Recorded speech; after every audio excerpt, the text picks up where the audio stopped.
आज हम आपको लिए चलते हैं जयपुर शहर, पिंक सिटी, राजस्थान की राजधानी। और अगर बात करें देश के सबसे बड़े राज्य की राजधानी, जब आप यहाँ पर सुबह को ट्रेन से उतरेंगे तो ये जनवरी की वो सुबह सर्द है जो पूरे देश में कोहरे से ढकी है। हालांकि राजस्थान और जयपुर में भी कोहरा है और आप देख सकते हैं कि यहाँ पर किस तरह का एक धुंध का माहौल है, लेकिन ये जयपुर जंक्शन है। और जब रेलवे स्टेशन से आपको शहर में जाना होगा तो इस एमआई रोड से गुजरेंगे। और एमआई रोड का नाम सुनने के बाद आपको ये भी समझना होगा कि एमआई रोड यानी मिर्जा इस्माइल के बारे में भी आपको बताएंगे।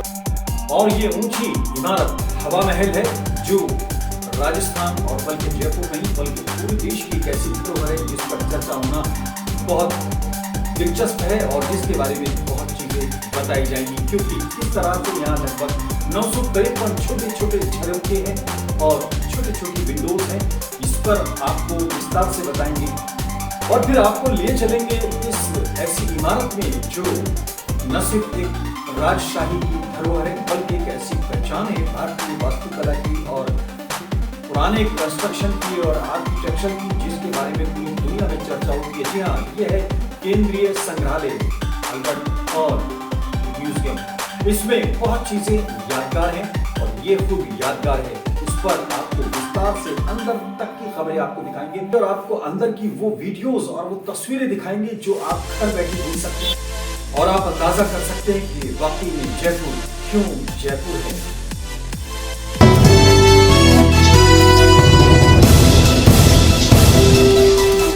हम जयपुर स्टेशन पर उतर गए। जयपुर जंक्शन सुबह बहुत सवेरे अंधेरे में लगभग 6 बजे से भी पहले हमारी ट्रेन दिल्ली से चलकर जयपुर पहुंची है।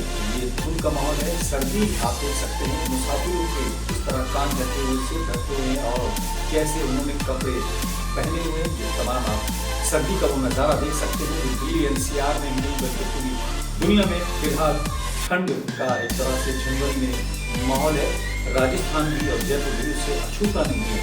आप बाहर निकलने को चलेंगे तो थोड़ी देर बाद आपको दिखाई देगी ये एक तरह से पैदल यात्रियों के चलने के लिए जो एक एस्केलेटर्स लगे हुए हैं, उसके जरिए आप ऊपर चढ़ेंगे। फिर आप इस गैलरी से निकलकर बाहर जाएंगे। बाहर जाने के बाद आप दाईं तरफ जब एग्जिट शहर की तरफ जाने के लिए आप होगी तो फिर एस्केलेटर आपको नीचे लेके जाएंगे। ये भी एक सबूत है इस बात का कि ये शहर खूबसूरत ही नहीं बल्कि मेंटेन भी है, क्योंकि एस्केलेटर इतनी सुबह को और पूरी रात निरंतर चलते रहे हैं। यानी ये मेंटेन किया हुआ वो शहर है जिसको गुलाबी शहर यानी पिंक सिटी ऐसे ही नहीं कहा जाता। और आधुनिक भारत का एक ऐसा शहर जो डिजाइन है और जो वेल प्लान है। आज जयपुर को आपसे रूबरू करा रहे हैं, आपको सैर कराते हैं जयपुर की। और हम नीचे स्टेशन पर आ गए और ये वो नज़ारा है जयपुर स्टेशन का। आप देख सकते हैं जयपुर जंक्शन धुंध में भले ही चीजें नजर ना आ रही हों, लेकिन जयपुर जंक्शन आपको बिल्कुल स्पष्ट नजर आएगा, क्योंकि ये वो तस्वीर है भारत की जो पूरी दुनिया में बहुत विजिबल भी है और वैल्यूएबल भी है। लोग इसे देखने के लिए बहुत दूर से आते हैं और इस स्टेशन को देखने के लिए भी आपको कुछ वक्त लगाना पड़ेगा, क्योंकि भव्य है, बहुत बड़ा है, बहुत खूबसूरत है और साफ सुथरा है। अगर बात करें स्वच्छता की तो यहाँ पर इसके सबूत के तौर पर आप देख सकते हैं कि गुलाबी नगरी गुलाबी ही नहीं बल्कि स्वच्छ भी है। इसको देखने के बाद कुछ वक्त आपने जरूर यहाँ पर लगाया, लेकिन जब आप शहर के लिए चलेंगे तो ये एमआई रोड से आप शहर की तरफ जाएंगे। आप कोई भी वाहन ले सकते हैं, आपको पैदल नहीं बल्कि शहर में जाने के लिए कोई वाहन लेना होगा। और उसके बाद जब आप चलेंगे एमआई रोड पर, ये मिर्जा इस्माइल रोड है और मिर्जा इस्माइल जो कि आधुनिक जयपुर के एक तरह से कहीं ना कहीं दाता कहे जाते हैं, कहीं ना कहीं उसके प्लानर कहे जाते हैं। हालांकि इसकी भले ही स्थापना बहुत पहले हो गई हो, आज हम आपसे इतिहास पर बात नहीं करेंगे, इसकी बहुत ज्यादा जानकारी देने की भी हमारी कोई मंशा नहीं है। हम सिर्फ आपको रूबरू करा रहे हैं लाइव और एक तरह से बहुत स्पष्ट तौर पर किस तरह से आप जयपुर को अपनी नजरों से देखें और उसको आज के दौर में देखें। पहले क्या हुआ वो इतिहास में, किताबों में और गूगल पर अवेलेबल है, वो आप ढूंढ सकते हैं किसने इसकी स्थापना की, कब की और कब इसको गुलाबी नगरी कहा गया और कब अल्बर्ट साहब की स्वागत के दौरान इसको पूरे शहर को गुलाबी रंग से रंगा गया और कैसे इसकी परंपरा पड़ी, ये तमाम ऐतिहासिक महत्व की बातें हैं और इस पर चर्चा बहुत विस्तार से की जा सकती है। लेकिन आज सिर्फ हम आपको तस्वीरों से, वीडियोस से और अपने नजरों से, अपने एक्सपीरियंस से आप तक पहुंचाना चाहते हैं। मिर्जा इस्माइल की हम बात कर रहे थे। एक तरह से ये आधुनिक डिजाइनर के तौर पर माने जाते हैं। मैसूर को स्थापित करने वाले और बेंगलोर को एक तरह से डिजाइन करने वाले और उसे खूबसूरती बख्शने वाले मिर्जा इस्माइल को जब आधुनिक जयपुर के निर्माण का एक तरह से सोचा गया तो इनको वहां से बुलाया गया और उनकी उन सेवाओं को ध्यान में रखते हुए बाकायदा विरोध के बावजूद, क्योंकि राजस्थान जैसी जगह पर एक मुस्लिम व्यक्ति को प्रधानमंत्री बनाया जाना, दीवान बनाया जाना लोगों के गले नहीं उतरा। जागीरदारों ने और रजवाड़ों ने और राजपूतों ने जब विरोध भी किया, लेकिन बावजूद इसके उनको ये मौका दिया गया, पहले 1 साल के लिए और फिर उसको एक्सटेंड करके 2 साल और किया गया। यानी भारी विरोध के बावजूद मिर्जा इस्माइल की काबिलियत उनके तमाम व्यक्तित्व पर और तमाम नामों पर हावी हुई और उनको सेवा का मौका दिया गया। सबसे पहले फेज में मिर्जा इस्माइल ने जिस तरीके से 5 कैटेगरीज के अंदर जयपुर की जमीनों को बांटा, A, B, C, D और E में, और फिर अलग अलग लोगों को वहां पर एक तरह से डिजाइन किया, शहर को मिलाने के लिए एक सड़क का निर्माण किया जो नाम आज भी मिर्जा इस्माइल के नाम से है। उसके अलावा मिर्जा इस्माइल ने एक ऐसी, जिसे कहना चाहिए, योजना बनाई कि सड़क के दोनों तरफ मार्केट बनाने का प्लान बनाया और लोगों को वहां पर लाकर, जो वहां के धनाढ्य लोग थे, जो वहां के उद्योगपति और मालदार लोग थे, उनको वहां बसाया और फिर एक चौक का निर्माण किया और उस पर 5 लाइटें ऊंची सी लगाकर लगाई तो 5 बत्ती ये चौराहा कहलाता है। बहरहाल हम ऐतिहासिक बात आपसे नहीं करेंगे, लेकिन सरसरी तौर पर हम आपको बता दें कि जयपुर और मिर्जा इस्माइल का क्या नाता है। लेकिन इस सब के अलावा हम आज आपको सीधे शहर की सड़कों से लेकर आ रहे हैं। ये आप दोनों तरफ देख सकते हैं, इधर भी और इधर भी। यहाँ पर बिल्डिंगों के और खासतौर से दुकानों के और मकानों के और जो निर्माण हुआ है उसका कोई कलर नहीं है, सिर्फ पिंक है। पिंक कलर के ऊपर सिर्फ आप छोटा सा अपना बोर्ड लगा सकते हैं, वो भी एक स्पेसिफिक कलर है, उससे आप न बाहर जा सकते हैं ना उसका आप उल्लंघन कर सकते हैं। हालांकि हमने इस बार ये कुछ बोर्ड्स अलग भी देखे, लेकिन ज्यादातर बोर्ड्स अभी भी इसी तरह से हैं। साइन बोर्ड हो या आपकी पहचान का बोर्ड हो, पिंक कलर की इमारत है और उस पर एक छोटा सा बोर्ड है जिस पर ये परिचय होता है, बहुत ज्यादा खिचपिच वाला नहीं बल्कि थोड़ा सा मुख्तसर सा। तो आप देख सकते हैं ये पिंक सिटी की वो सड़कें हैं जो सुबह, बहुत सुबह, अभी दुकानें नहीं खुली हैं लेकिन शहर जाग चुका है और शहर जाग कर इसे सजाने में और संवारने में जुट गया है। सड़क पर थोड़ा थोड़ा ट्रैफिक आप देख रहे हैं और लोग आने जाने लगे हैं, लेकिन ये वो नज़ारा है जो शायद आपने कभी जयपुर में दिन में खासतौर से नहीं देखेंगे, क्योंकि दिन में थोड़ी देर बाद यहाँ पर इतनी भीड़ हो जाएगी कि आपको चलने में भी परेशानी होगी। लेकिन ये हम आपको सुबह का एक नज़ारा दिखा रहे हैं। सड़कें खाली हैं, दुकानें बंद हैं, लेकिन सड़क पर वीरानी नहीं है, एक चहल पहल है, एक गर्मजोशी है। इसके बाद ये नजारा है दिन के निकलने का। सूरज अभी निकलना शुरू हुआ है, आपकी परछाई बहुत लंबी है और हम पहुंच गए हैं हवा महल पर। ये राजस्थान और जयपुर का, बल्कि देश का वो मॉन्यूमेंट है जिस पर चर्चा पूरी दुनिया में होती है, हवा महल। हवा महल के बारे में बहुत कुछ जानने के बजाय हम आपको सिर्फ एक परिचय देते हैं कि आज जिस हिजाब को और जिस पर्दे को लेकर बाकायदा चर्चा होती है, बाकायदा सवाल उठाए जाते हैं, ये उसी पर्दे की एक पहचान है। क्योंकि कहा जाता है जब राजा महाराजाओं को और खासतौर से राजस्थान की आन और बान के लिए मर मिटने वाले राजाओं को लगा कि उनकी महारानियों को भी जो है मनोरंजन का और शहर के नज़ारे करने का अधिकार है, उनको भी मौका मिलना चाहिए। लेकिन मसला ये था कि उनके पर्दे का भी ध्यान रखना है, उनके हिजाब का भी ध्यान रखना है। ये राजपूतों की हम बात कर रहे हैं, मुस्लिम समाज के या मुस्लिम मुगलों की बात नहीं कर रहे, बल्कि खुद राजपूतों की बात कर रहे हैं जो हमेशा अपनी आन बान और शान के लिए मर मिटने को तैयार है। क्योंकि उन राजा महाराजाओं ने सोचा कि हमारी महारानियां, उनका ये हक है। महिला अधिकार की बात कर रहे हैं, उन्हें महिलाओं के अधिकारों की भी ख्याल था और उनके मान सम्मान का, उनकी अस्मिता का भी ख्याल था।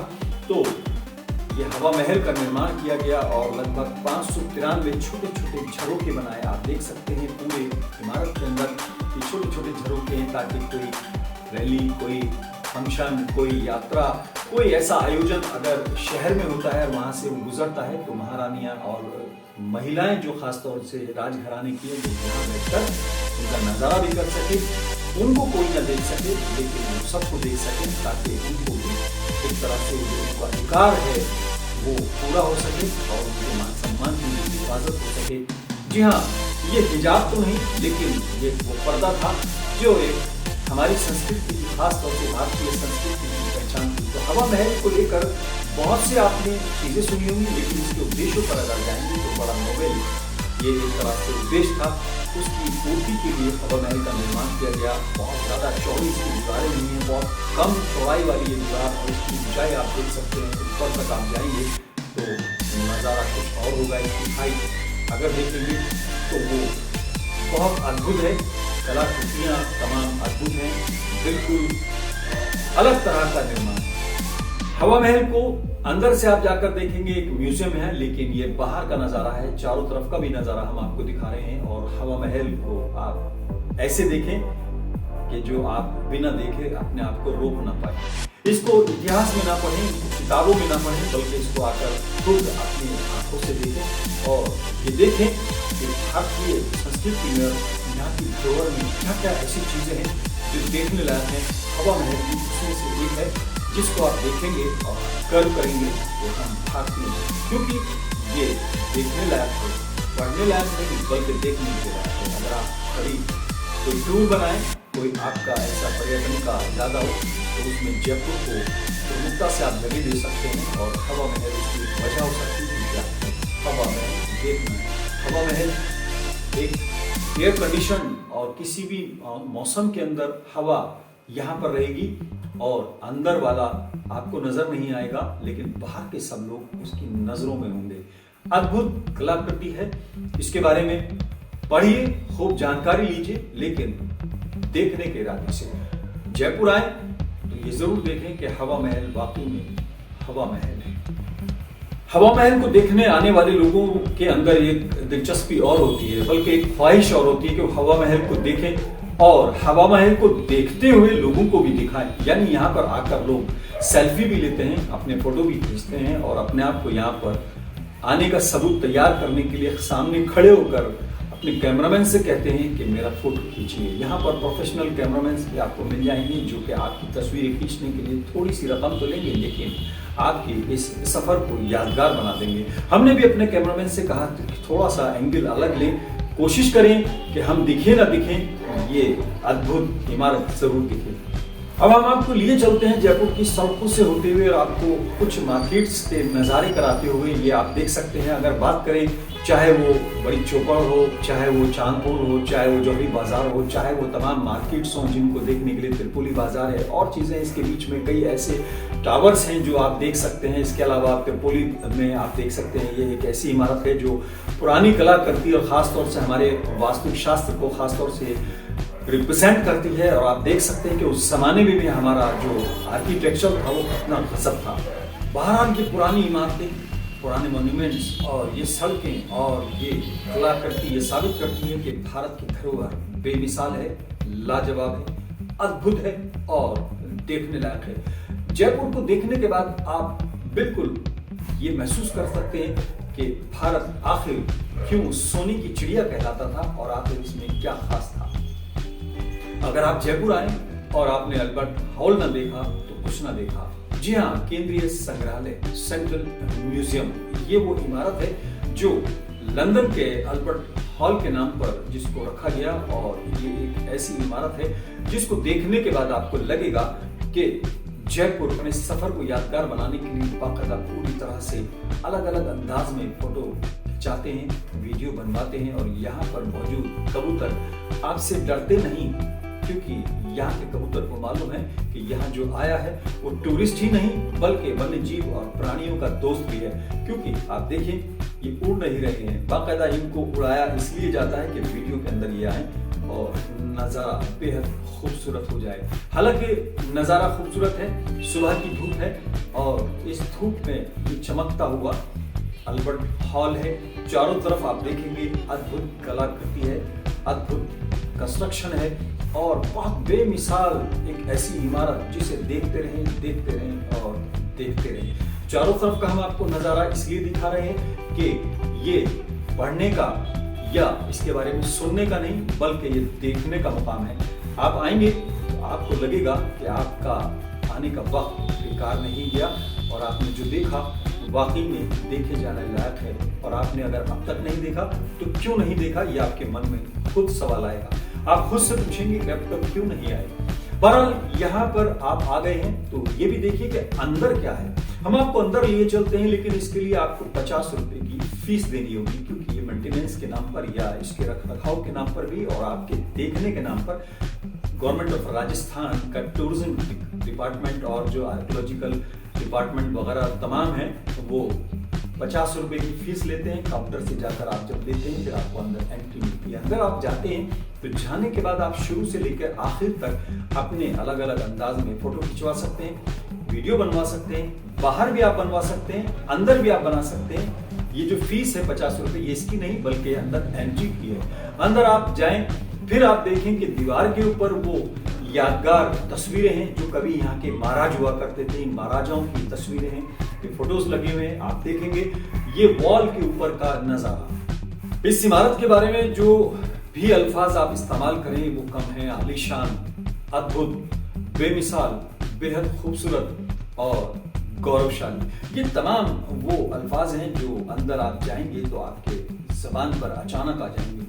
और फिर ये तस्वीरें देखने के बाद आपको लगेगा कि वाकई यहाँ के महाराजा भी शानदार थे और उस जमाने में भी वो सेल्फी या फोटो या उस फोटोग्राफी के शौकीन थे, जिसको लेकर आज लोग तरह तरह के एक्सपेरिमेंट करते हैं। वो सैकड़ों साल पहले वो काम कर चुके हैं। उनके कलाकार, उनके जो आर्टिस्ट हैं जो तस्वीरें बनाते थे या कैमरा को उस जमाने में दिखाया नहीं था, लेकिन अगर वो हाथ से बनी है या कैमरे की है तो ये तमाम वो अद्भुत यादगार है जो अल्बर्ट हॉल के अंदर आप देख सकते हैं। इस इमारत की दीवारें, छतें और तमाम वो चीजें खुद बोलती हैं कि ये शान थी और ये शानदार इमारत है। अंदर जाएंगे आपको अलग अलग एक तरह से शेल्फ के अंदर यादगार उस जमाने की चीजें रखी मिलेंगी। कई छोटे छोटे बर्तन हैं, कई छोटी छोटी यादगार हैं, कई चाइनीज एक तरह से मिट्टी के क्ले के जो बर्तन हैं वो आपको मिलेंगे। बहुत कीमती और बहुत अलग तरह के और चीज़ें उस जमाने की यादगार के तौर पर आप तमाम चीज़ें देख सकते हैं। यहाँ पर छोटी छोटी कलाकृतियाँ हैं, बर्तन हैं, चिलम हैं, कुप्पे हैं और आम से एनिमेशन भी हैं। और अगर बात करें उस जमाने की तलवारें, भाला और ये तमाम वो चीज़ें हैं और बहुत कुछ है। बहुत ऐसी चीज़ें हैं जो आमतौर पर आप देखने को कोशिश करते हैं और यहाँ पर आपको एक छत के नीचे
पूरी इमारत देखने लायक है। आप घूम घूम कर और चारों तरफ का नजारा करेंगे तो आपकी नजरें हटने के बजाय किसी एक चीज को तलाशेंगी और आपको लगेगा कि ये आपका गौरवशाली इतिहास है, और इतिहास को वर्तमान में देखने वाला उसके शहर में, उसके जादू में कहीं ना कहीं खो जाता है। ये आपको पढ़ने में या गूगल पर शायद न मिले, क्योंकि इसके लिए आपको तो जयपुर आना ही होगा।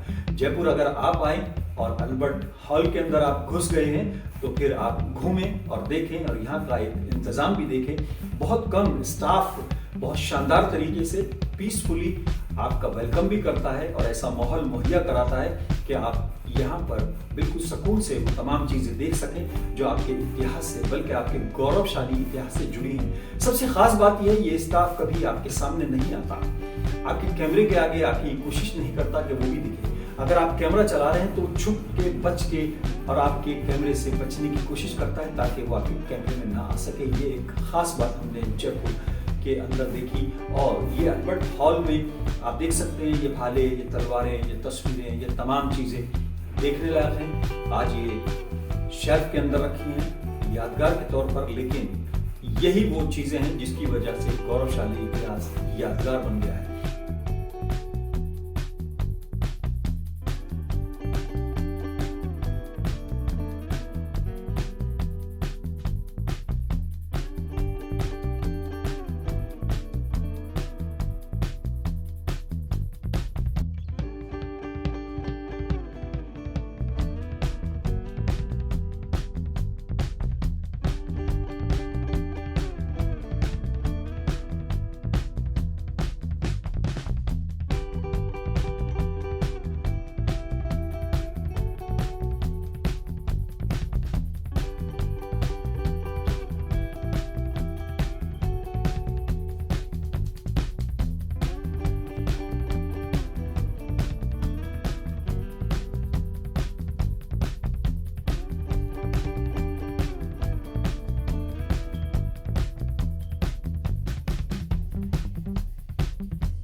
यहाँ पर आप बहुत चीजें देखेंगे, छोटी सी पालकी भी देखेंगे, छोटा सा रथ भी देखेंगे और छोटी छोटी ये ममीज भी देखेंगे। एक ममी यहाँ पर रखी है, मिस्र से आई हुई हालांकि ये है, लेकिन ये भी उस जमाने की यादगार है। यानी ये बताता है कि भले ही कुछ भी हो, इंटरनेशनल अफेयर्स में भी हमारे देश के तब भी ऐसे ही ताल्लुकात थे और विज्ञान के और नई नई प्रगति और नई नई खोजों को लेकर ये राजा महाराजा भी अवेयर भी थे और ये जानते थे कोशिश करनी है बाहर से कुछ, अगर आपको टेक्नोलॉजी या कोई ज्ञान मंगाना है तो वहां की चीजें मंगवानी पड़ेंगी। तो ये संग्रहालय में रखी ममी ये बताती है कि अगर मिस्र के अंदर ममीज को प्रिजर्व करने की टेक्नोलॉजी या साइंस मौजूद थी तो उस पर रिसर्च करने की जिज्ञासा हमारे इन लोगों में भी थी, जो कि आधुनिक भारत के निर्माता भी कहे जा सकते हैं और हमारा गौरवशाली इतिहास भी कहा जा सकता है। अगर बात करेंगे अल्बर्ट हॉल के अंदर, आप घूमते रहिए, देखते रहिए और देखते रहिए।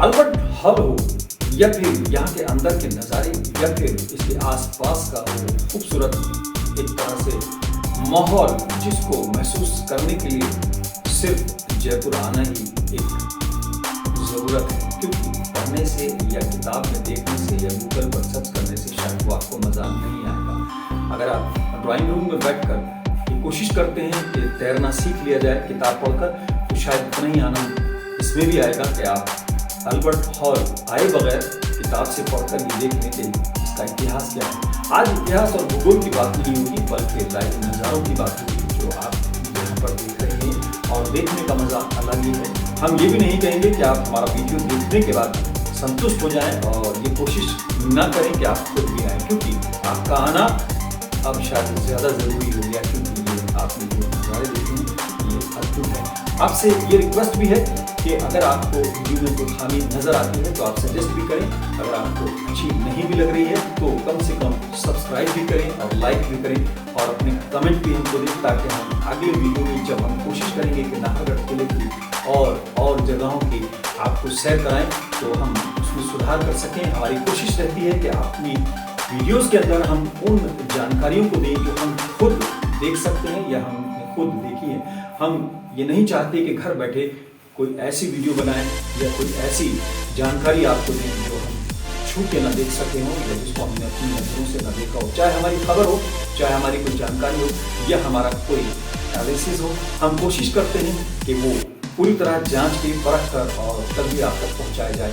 जयपुर के लिए बहुत कम वक्त में बहुत कुछ कहना कम से कम हमारे बस की बात नहीं है। अभी बहुत कुछ ऐसा है जो दिखाया जाना है, अभी बहुत सी चीज़ें ऐसी हैं, बहुत सी जगहें ऐसी हैं जो आपको दिखाई जानी है। लेकिन जाते जाते आपको बता दें कि जौहरी बाजार में अगर आप जाते हैं तो वहाँ की रौनक बेमिसाल है। वहाँ का एक तरह से नज़ारा खूबसूरत है और सबसे बड़ी बात है कि सांप्रदायिक सौहार्द की एक ऐसी आपको मिसाल यहाँ पर मिलेगी जो शायद पूरे देश में या पूरी दुनिया में कहीं नहीं मिलेगी, क्योंकि ये वो जामा मस्जिद है जो बहुत खास है। यहाँ पर अलविदा जुमा को यानी रमज़ान के अंदर अलविदा जुमा को जब नमाज होती है, जुमे की नमाज होती है, तो इस मस्जिद से इधर भी और आगे और पीछे तमाम मार्केट के अंदर रोड ब्लॉक हो जाता है। लोग अपनी अपनी दुकानों को खाली करके जगह देकर गैर मुस्लिम भाई अपने मुस्लिम भाइयों को इनवाइट करते हैं कि आप हमारी दुकान में नमाज पढ़िए, यहाँ पर नमाज अदा कीजिए। और पूरे रास्ते पे पूरा नमाज होती है और ये कुछ देर के लिए, आधा एक घंटा के लिए होती है। उसके बाद थोड़ी देर पहले तक जैसा ट्रैफिक चल रहा होता है, ये बिजी रोड जैसे चल रहा होता है, कुछ देर के बाद बिल्कुल ऐसे ही चलने लगता है। इसमें पुलिस का नहीं, प्रशासन का नहीं, बल्कि शहर के वासियों का अपने आप का इंतजाम होता है। वही लोग इसको ब्लॉक करते हैं, वही लोग इसको खोलते हैं, वही सुचारू रूप से इतनी देर तक शहर की व्यवस्था को कंट्रोल करते हैं। और ये एक ऐसी मिसाल है जो शायद कहीं नहीं मिलेगी और ये जामा मस्जिद इसका एक सबूत है और जयपुर के लोगों के आपसी सौहार्द का एक ऐसा सबूत है जो शायद जयपुर में आने के बाद ही महसूस किया जा सकता है। हालांकि जयपुर में बहुत कुछ ऐसा है जिसको आप देखेंगे तो आप एंजॉय भी करेंगे और कुछ सीखने की कोशिश करेंगे। हम अगली वीडियो में आपको जरूर इन चीज़ों से रूबरू कराने की कोशिश करेंगे और इस वीडियो में खास तौर से फिलहाल हम आपसे इजाज़त लेना चाहेंगे और जाते जाते आपसे रिक्वेस्ट करेंगे तो चैनल को सब्सक्राइब करने के अलावा इस पर आने वाले विज्ञापन को कुछ देर अगर आप देखेंगे 10 से 20 सेकंड तो वो हमारे लिए आर्थिक तौर पर भी मददगार होगा और हमको किसी से कोई चंदा या कोई मदद या कोई ऐसी आर्थिक मदद नहीं चाहिए होती है। हम हमेशा ये अपने दर्शकों से अपील करते हैं कि हमारे नाम पर अगर कोई आदमी आपसे विज्ञापन मांगे या कोई मदद मांगे या किसी तरह का आर्थिक मदद मांगे तो उसको बिल्कुल आप नकार दें और अगर हो सके तो हमको सूचित करें, क्योंकि हम अपने कॉर्पोरेट और अपने विज्ञापनों से अपने आप को इतना सक्षम करने की कोशिश करते हैं कि आपसे जुड़े रह सकें और आप तक हम नई नई जानकारी और नई नई खबरें देने की कोशिश करते रहें। आज फिलहाल इतना ही। अपने मेज़बान आज़ाद खालिद को इजाज़त दें।